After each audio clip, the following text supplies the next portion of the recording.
Good evening fellow Kenyans. Aki, mambo ya tree hugging ni mzuri sana. Tumesha break your record, watu wengi wame break and many people are jumping into this challenge. Kuna wenye nimeona hata kuna mzee wa 63 years alifaint.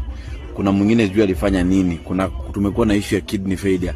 Mimi venye najua easy ile wa Kenya tuko nayo. I need someone to do us favor, tupatie research ya 15 challenges zenye ziko less 24 hours.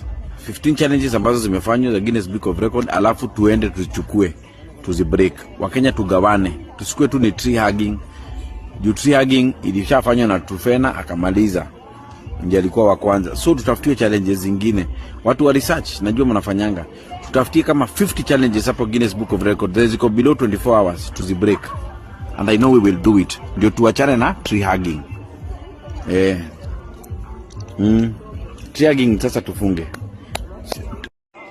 Ndio hizo challenges nimewekea hapo zenye tunaweza break kama wa Kenya. Nimewekea 50 of them and these all are